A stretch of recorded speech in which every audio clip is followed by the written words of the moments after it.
Hello friends, good morning. നമ്മുടെ Kerala T V സീരിയലിലേക്ക് എല്ലാവർക്കും സ്വാഗതം. അങ്ങനെ നമ്മുടെ നയന നന്ദുവിനെ കുറിച്ചുള്ള കാര്യങ്ങൾ ഇങ്ങനെ കനകത്തിനോട് ചോദിക്കുമ്പോൾ നന്ദുവിൻ്റെ ഇപ്പോഴത്തെ സ്വഭാവത്തെ പറ്റിയൊക്കെ നമ്മുടെ കനകം പറയുവാണ്. അപ്പോൾ അതെന്താ അവൾക്ക് ഇപ്പോൾ എങ്ങനെ പെട്ടെന്ന് പറ്റിയെന്ന് ചോദിച്ചപ്പോൾ എനിക്കറിയത്തില്ല, ഇപ്പോൾ അവൾ അങ്ങനെയാണെന്ന് പറഞ്ഞ് അമ്മ അങ്ങ് പോയി. പിന്നെ മോള് വിഷമിച്ച് ഇങ്ങനെ നിൽക്കുക. ഇത് കഴിഞ്ഞതിന് ശേഷം പിന്നെ ആദർശ റൂമിൽ നിൽക്കുമ്പോൾ നയന നേരെ റൂമിലേക്ക് ചെല്ലുന്നു. അതെ, ഞാൻ പറഞ്ഞതൊക്കെ ഓർമ്മയുണ്ടല്ലോ അല്ലേ എന്ന് ചോദിച്ചു. ഇല്ല, എനിക്ക് ഓർമ്മയില്ലെന്ന് ആദർശ് പറഞ്ഞു. നീ പറയുന്നതെല്ലാം ഞാൻ ഓർത്തു വെച്ചിട്ടില്ലെന്ന് പറഞ്ഞപ്പം, അതെ എൻ്റെ അമ്മ എവിടെയുണ്ടെന്ന് പറഞ്ഞപ്പോൾ അതിനേതാ ഞാൻ അവരെ പറഞ്ഞുകൊണ്ടോ എന്ന് ചോദിച്ചു. അതൊന്നും അല്ല ഞാൻ പറഞ്ഞത്, അമ്മയുടെ മുന്നിൽ വെച്ചെങ്കിലും പലതും നിയന്ത്രിക്കണം എന്നുള്ള കാര്യങ്ങൾ നമ്മുടെ നയന പറയാം. എന്നോട് കുറച്ച് നന്നായിട്ട് സംസാരിക്കുകയും പെരുമാറുകയും ഒക്കെ വേണമെന്ന് പറഞ്ഞു. ഓ, എന്നാൽ പിന്നെ നിന്നെ ഞാനെടുത്ത് വട്ടം കറക്കാം, എന്താ അത് മതിയോന്ന് ചോദിച്ചു. നിങ്ങളുടെ ജീവിതത്തിലേക്ക് വന്നതിന് ശേഷം ഞാൻ കിടന്ന് വട്ടം കറങ്ങുകയാണല്ലോ, അതുകൊണ്ട് ഇനി പ്രത്യേകിച്ച് എന്നെ എടുത്തിട്ട് കറക്കേണ്ട കാര്യമൊന്നുമില്ല എന്നൊക്കെ പറഞ്ഞു. അപ്പം ദേ നീയാണ് ഇങ്ങോട്ടേക്ക് വരുന്നത് ഓരോരോ കാരണങ്ങളുമായിട്ടെന്ന് പറയുമ്പം ഞാൻ വഴക്കിടാനായിട്ടൊന്നും വന്നതല്ല, എൻ്റെ ഗതികേട് കൊണ്ട് പറഞ്ഞെന്നേ ഉള്ളൂ എന്ന് നയനെ അന്നേരം പറഞ്ഞു. സ്വന്തം മുത്തശ്ശിന് വേണ്ടി ഞാൻ അഭിനയിക്കുന്നില്ലേ? എന്നും ആ പാവങ്ങൾ വിശ്വസിക്കുന്നത് ഈ ബെഡ്റൂമിനകത്ത് സ്നേഹം ഇങ്ങനെ പുഴ പോലെ ഒഴുകുകയാണെന്നാ.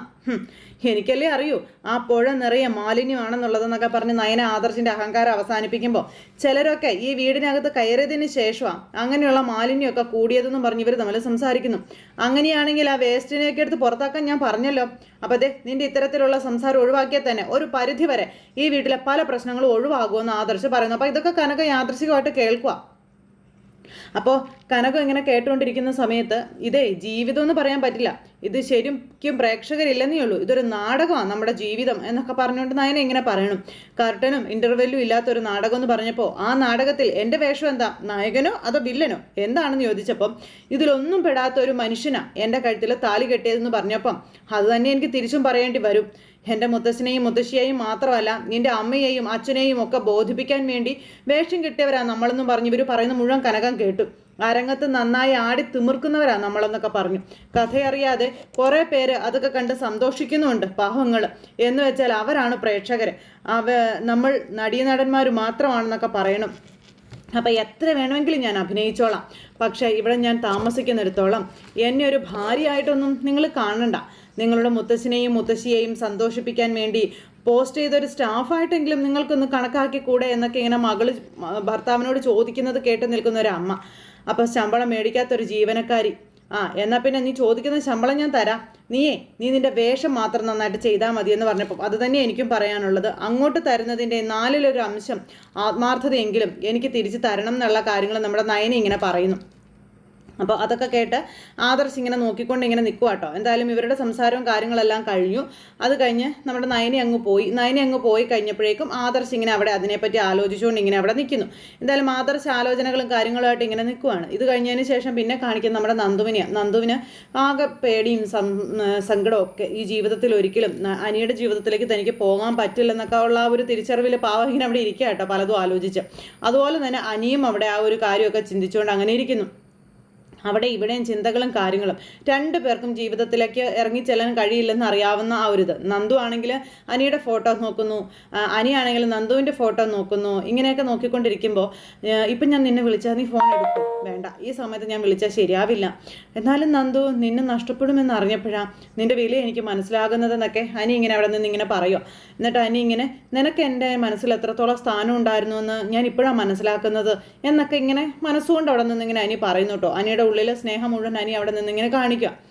അങ്ങനത്തെല്ലാം കഴിഞ്ഞതിന് ശേഷം പിന്നെ കാണിക്കുന്നത് ജലജയുടെ റൂമിലേക്ക് ചെന്ന കനകത്തിനോട്, നീ എന്താടി ഇങ്ങോട്ട് വലിഞ്ഞ് കയറി വന്നിരിക്കുന്നത്, വലിയ അതിഥിയാണ്, വലിയ സെറ്റപ്പാണെന്നൊക്കെയാണല്ലോ പറയുന്നത്, എന്താ നിനക്ക് വേറെ മുറിയൊന്നും തരാത്തത്, അപ്പം നീ പറ വേറെ മുറി തരാൻ, എന്നിട്ട് അവിടെ പോയി കിടന്നോ എന്നും പറഞ്ഞുകൊണ്ട് നമ്മുടെ കനക പറഞ്ഞപ്പോൾ ഇത് എൻ്റെ മുറിയാണെന്ന് ജലജ. എന്നാൽ പിന്നെ ആ ഭിത്തിയിൽ ഞാൻ എഴുതി വെച്ചു ഇത് നിൻ്റെ മുറിയാണെന്നും പറഞ്ഞുകൊണ്ട് കനകം ദേഷ്യപ്പെടുക.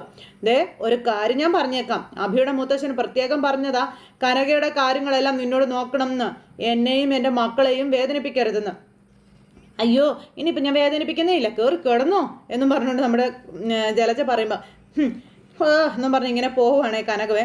എനിക്കറിയാം നീ കൂടെ ഇങ്ങോട്ട് വരുമെന്ന്, എന്ന് വെച്ചാൽ ഭക്ഷണമൊക്കെ നല്ല ഭക്ഷണമൊക്കെ കഴിച്ചോ, AC മുറി കിടന്ന് ഉറങ്ങാലോ പോത്തു പോലെ എന്ന് പറഞ്ഞപ്പോൾ അതെ ഒരു പോത്തിനൊപ്പം കുഴപ്പമില്ലാതെ കിടന്ന് ഉറങ്ങാം എന്ന് പറഞ്ഞുകൊണ്ട് നമ്മുടെ അങ്ങനെ കനകവും കിടക്കുന്നു. പിന്നെ രണ്ടുപേരും കൂടെ അങ്ങോട്ട് പിടിയും വലിയൊക്കെ ആയി. കനകത്തിനാണെങ്കിൽ അവളെ കൊല്ലാനുള്ള കലിയുണ്ട്. അപ്പോൾ ഇവർ തമ്മിൽ, അതായത് നയനയും ആദർശം തമ്മിൽ സംസാരിച്ച കാര്യങ്ങൾ കേട്ടതെല്ലാം ഒരു നിമിഷം അവിടെ നിന്ന് ആലോചിക്കുകയാണ്. അപ്പോൾ എൻ്റെ മോളുടെ ജീവിതത്തിൽ എന്തൊക്കെയോ പ്രശ്നമുണ്ട്, അതെന്താണെന്ന് കണ്ടുപിടിച്ചേ പറ്റുമെന്ന് കനകം അവിടെ കിടന്ന് ചിന്തിക്കുന്നു. അച്ഛനമ്മമാർ നല്ല ദാമ്പത്യം ജീവിച്ചിട്ട് മക്കൾക്കത് ഇല്ലാതാവുന്നത് സഹിക്കാൻ പറ്റാത്ത കാര്യമാണെന്നൊക്കെ പറഞ്ഞുകൊണ്ട് നമ്മുടെ കനകം ഇങ്ങനെ ചിന്തിക്കുന്നു. എന്തായാലും നേരം വെളുത്തു, രാവിലെ ആയി കഴിഞ്ഞപ്പോഴത്തേക്കും കനകം അടുക്കളയിൽ കയറി എല്ലാ ചായയൊക്കെ വെച്ചു. അപ്പോഴേക്കും നമ്മുടെ ജാനകി അങ്ങോട്ടേക്ക് വന്നു. അയ്യോ, എന്തിനാ നയനയുടെ അമ്മ അടുക്കളയിൽ കയറിയെന്ന് ചോദിച്ചു. അപ്പോൾ അതിനെന്താ, ഇതൊക്കെ എനിക്ക് പതിവുള്ള കാര്യങ്ങളല്ലേ, വീട്ടിൽ ഈ സമയം ആകുമ്പോഴേക്കും ഞാൻ അടുക്കളയിൽ കയറിയിട്ടുണ്ടാവും എന്ന് പറഞ്ഞു. അപ്പോൾ അമ്മ കണ്ട ഞങ്ങളെ വഴക്ക് പറയുന്നു ജാനകി പറഞ്ഞു. നയനയുടെ അമ്മയെ കൊണ്ട് ഒരു ജോലിയും ചെയ്യിക്കരുതെന്ന് അമ്മയും അച്ഛനും പ്രത്യേകം പറഞ്ഞിട്ടുണ്ടെന്നൊക്കെ പറഞ്ഞു. അതിന് ഇതെന്താ വലിയ കാര്യം വല്ലതുമാണോ? അല്ലെങ്കിൽ തന്നെ നയനമോളാണല്ലോ അടുക്കളയിൽ കയറി ഇതൊക്കെ ചെയ്യുന്നത്, അതും അല്ലെങ്കിൽ അനിമോൻ്റെ അമ്മ ചെയ്യണം. ഇന്നൊരു ദിവസം ഞാൻ ചെയ്തെന്ന് കരുതിയാൽ മതിയെന്നും പറഞ്ഞുകൊണ്ട് ചായ എടുത്ത് കൊടുത്തു. ചായ കുടിച്ച് കഴിഞ്ഞപ്പോൾ ഇഷ്ടപ്പെട്ടു. അപ്പോൾ നയനമോൾ എഴുന്നേറ്റില്ലെന്ന് തോന്നുന്നത്. ഞാൻ ചായ കൊണ്ടേ കൊടുത്തിട്ട് വരാമെന്ന് പറഞ്ഞ് കനകൻ ചായയായിട്ട് റൂമിലേക്ക് പോവാം. അപ്പോഴേക്കും അവിടെ കിടന്ന് ഭയങ്കര ഒച്ചയും ബഹളവും കേൾക്കാം. ബെഡിൽ കിടക്കുമ്പോൾ പോലും നമ്മൾ തമ്മിൽ കൃത്യമായി അകലം പാലിച്ചാൽ കിടക്കുന്നതെന്നും പിന്നെ എന്തിനാടി നീ രാവിലെ വന്ന് എൻ്റെ അടുത്ത് ചേർന്ന് കിടന്നെന്ന് ചോദിച്ചു. അപ്പോൾ അറിയാതെ സംഭവിച്ചു പോയതാ, ഞാൻ മനഃപൂർവ്വം ചെയ്തതൊന്നും അല്ല, ഉറക്കത്തിൽ അറിയാതെ ഉരുണ്ട് വന്നതാണെന്ന് പറഞ്ഞു നയന. നീ ഉറക്കത്തിൽ ഉരുളുവെങ്കിലേ പഴയതുപോലെ താഴെ കിടന്നോളണമെന്നും എന്തായാലും നമ്മൾ തമ്മിൽ ഭാര്യ ഭർത്തൃ ബന്ധമൊന്നും ഇല്ലല്ലോ എന്നൊക്കെ പറഞ്ഞു. ഇത് കേട്ട് കനകം ഞെട്ടി തകർന്നിങ്ങനെ നിൽക്കുവാട്ടെ. ഇപ്പോഴാണ് കൃത്യമായ രൂപം കിട്ടിയത്. അപ്പോൾ നയന പറയുന്നുണ്ട്, എനിക്ക് താഴെ കിടക്കാൻ മടിയൊന്നുമില്ല, ആദർശേട്ടൻ്റെ കൂടെ ബെഡിൽ കിടക്കുന്നതിനേക്കാളും താഴെ കിടക്കുന്നതാണ് എനിക്കിഷ്ടം, പെട്ടെന്ന് ഉറങ്ങുകയും ചെയ്യും. അങ്ങനെ കിടന്ന് ഉറങ്ങുന്നൊക്കെ കൊള്ളാം, പക്ഷേ രാവിലെ ഉണർന്നു കഴിഞ്ഞാലേ ആ ബെഡ് എടുത്തങ്ങ് ഷെൽഫിൽ വെച്ചേക്കണം, വെറുതെ അത് താഴെ വിരിച്ചിട്ടിട്ട് മറ്റുള്ളവർക്ക് സംശയം ഉണ്ടാക്കരുത്. മറ്റുള്ളവർക്ക് വേണ്ടിയാണ് നമ്മളിപ്പോൾ ജീവിക്കുന്നത് തന്നെ. പിന്നെ അതൊക്കെ ചെയ്യാൻ എന്നെ നിങ്ങൾ പഠിപ്പിക്കേണ്ട. നമുക്ക് വേണ്ടി കല്യാണം കഴിഞ്ഞതിന് ശേഷം നമ്മൾ ഒരു ദിവസം പോലും ജീവിച്ചിട്ടില്ലെന്ന് പറഞ്ഞു. ഇതൊക്കെ കനകം കേൾക്കുവാട്ടോ. മുത്തശ്ശനും മുത്തശ്ശിയും എൻ്റെ അച്ഛനും അമ്മയൊക്കെ ചോദിക്കുന്നുണ്ട്, നമ്മുടെ ഒരു കുഞ്ഞിനെ എപ്പോഴാണ് അവർക്ക് ലാളിക്കാൻ പറ്റുന്നത് എന്ന്. അപ്പോഴേക്കും നമ്മുടെ ആദർശം അങ്ങോട്ട് ഇങ്ങനെ ഒന്നും അല്ലാത്ത പോലെ ഒരു പുച്ഛഭാവത്തിൽ ഇങ്ങനെ നിൽക്കുന്നു. കനകം തകർന്ന് നിൽക്കുക. അത് ഈ ജന്മം നടക്കില്ല എന്ന് പറയാൻ പറ്റില്ലല്ലോ എന്നും പറഞ്ഞു നയന. അങ്ങനെ നിനക്ക് പറയണമെങ്കിൽ പറയാം, എന്താ പറഞ്ഞു കഴിഞ്ഞാൽ ഏറ്റവും കൂടുതൽ വേദനിക്കാൻ പോകുന്നത് ആദർശേട്ടൻ്റെ മുത്തശ്ശനായിരിക്കും. ഇനിയിപ്പോൾ ഒരു കുഴപ്പമുണ്ട്, കുറച്ച് ദിവസം കഴിയുമ്പോൾ നല്ലൊരു ഡോക്ടറെ കാണിച്ച് തന്നിട്ട് ആദർശേട്ടൻ്റെ മുത്തശ്ശനും മുത്തശ്ശിയും പറയും ആ ഡോക്ടറെ പോയി കാണാൻ.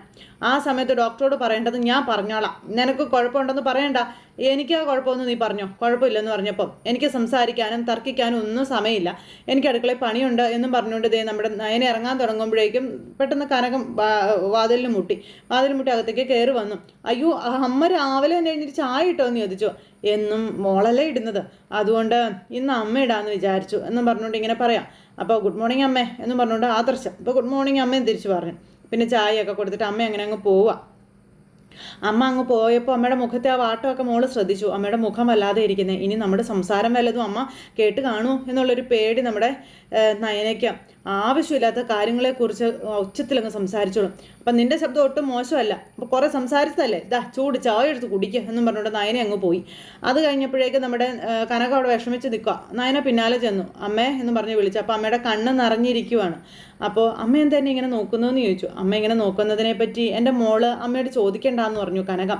എനിക്ക് മോള് കൃത്യമായിട്ടുള്ള മറുപടി തന്നില്ലെങ്കിലും അമ്മ ചിലതൊക്കെ മനസ്സിലാക്കി കഴിഞ്ഞു എന്ന് പറഞ്ഞു. അപ്പോൾ എന്താ അമ്മേ എന്ന് മോള് ചോദിച്ചപ്പോൾ ഞാൻ മുൻപ് ഒരിക്കലും മോളുടെ റൂമിലേക്ക് വന്നപ്പോൾ ഒരു ബെഡ് താഴെ കിടക്കുന്നത് കണ്ടായിരുന്നു. അന്ന് ഞാൻ നിന്നോട് ചോദിച്ചപ്പോൾ നീ ചൂട് കാരണം ഇറങ്ങിക്കിടന്നതാണെന്നാണ് പറഞ്ഞത്.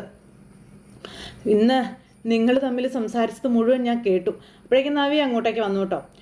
ഇത്രയൊക്കെ കേട്ടാ ഒരമ്മ എന്നുള്ള നിലയ്ക്ക് എന്താണെന്നുള്ളത് ഞാൻ ചോദിക്കണ്ടേന്ന് ചോദിച്ചു. അങ്ങനെ നമ്മുടെ നയനെ അവിടെ നിന്ന് കരയാം. നിങ്ങൾ തമ്മിലുള്ള ജീവിതം ഒരു അഭിനയം മാത്രമാണ് മോളെ എന്ന് ചോദിച്ചപ്പം അല്ല, ഒരിക്കലും അല്ലമ്മേ എന്ന് പറഞ്ഞു നയനെ. കനകം കരയുക. എന്തിനാ മോളെ ഇനിയും നീ അമ്മയോട് കള്ളം പറയുന്നത് എന്ന് ചോദിക്കുകയാണ്. അപ്പോഴാണ് നവ്യം പലതും അറിയുന്നത്. മറ്റൊരാൾ പറഞ്ഞാണ് ഞാനിത് അറിഞ്ഞതെങ്കിൽ ഞാനിത് ഒരിക്കലും വിശ്വസിക്കില്ലായിരുന്നു എന്ന് കനകം അന്നേരം പറഞ്ഞു. എന്നാ എൻ്റെ കാതുകളെ എനിക്ക് വിശ്വസിക്കാവല്ലോ അല്ലേ എന്നിങ്ങനെ ചോദിച്ചു കനകം. ഞാൻ കേട്ടു, നിങ്ങൾ സംസാരിച്ചത് മുഴുവൻ ഞാൻ കേട്ടു എന്ന് പറഞ്ഞു.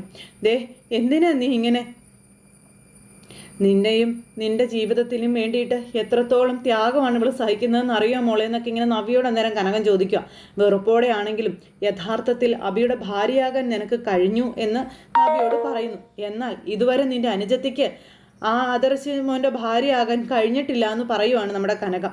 ഇതുവരെ ഭാര്യ ഭർത്തൃ ബന്ധം നയിച്ചിട്ടുമില്ല എന്നൊക്കെ ഇങ്ങനെ പറഞ്ഞ് അങ്ങനെ പറയുമ്പോൾ നമ്മുടെ നവ്യം ആകെ ഷോക്കായി പോയിട്ടോ.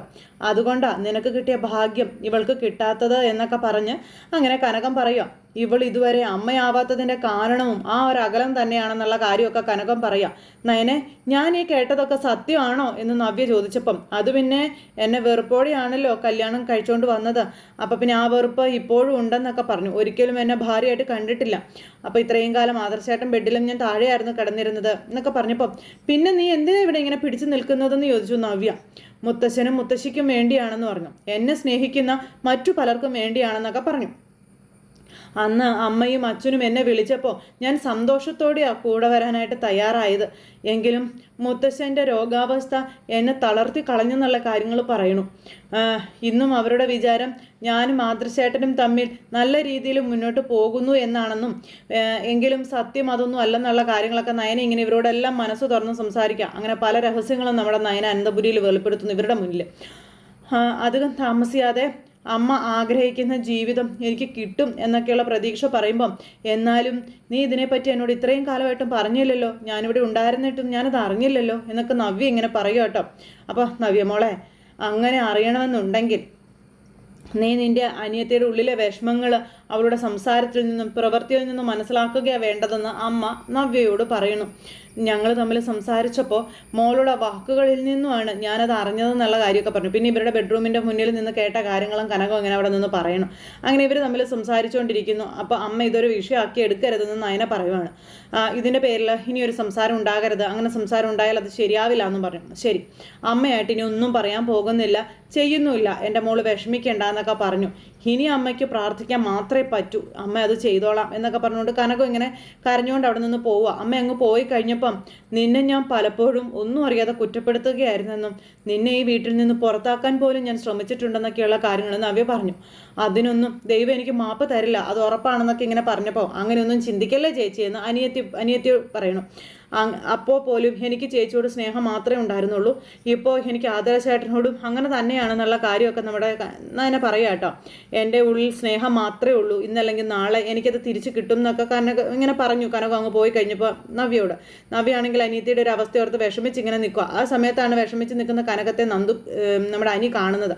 അപ്പോൾ വേഗം തന്നെ കയറി വന്നിട്ട് അനി ചോദിച്ചു, എന്തു പറ്റി, നന്ദു വിളിച്ചിട്ടാണോ, എന്താ പറ്റിയേ എന്നൊക്കെ ഇങ്ങനെ ചോദിക്കുമ്പോൾ ഒന്നുമില്ല മോനെ എന്ന് പറഞ്ഞു.